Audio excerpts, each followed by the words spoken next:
hello everyone देरिকৈ হলেও মোৰ ফালৰ পৰা সকলোলৈকে পোহৰৰ উৎসৱ দেৱালীৰ বহুত বহুত শুভেচ্ছা যাচিলো আৰু এফালে ভন্টি আঁকি আছে আলপনা মানে তাই আঁকিছে আৰু মই অলপ লাগি ভাগি দিছো তেনেকে আৰু এফালে কলগছত আৰু মানে সুতালখনত তেনেকে সবতে আৰু যিমান পাৰো মাটি চাকি ধুনিয়াকৈ দি দিলো আৰু দেউতা তেল কমি যোৱা কাৰণে তেল দি আছিল মাটি চাকি কিটাত আৰু এনেদৰে অলপ লাইট চাইটো লগাই দিলো দেখিব ভাল লাগিবলৈ আৰু এইফালে আলপনাটো চাওক মানে কেনেকুৱা হৈছে কব মানে ভাল হৈছে নে বেয়া হৈছে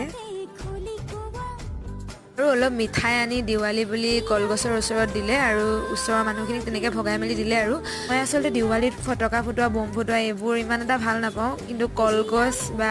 চকৰি ফুলজাৰি একিটা ভাল পাওঁ আৰু এফালে ওচৰৰ খুৰীগৰাকীয়ে মোৰ ভিডিঅ'য়ে চাই আছিল আজিৰ ভিডিঅ'টো ইমানেই আশা কৰোঁ মোক মৰম আৰু আশীৰ্বাদ কৰি যাব আৰু আজিলৈ বাই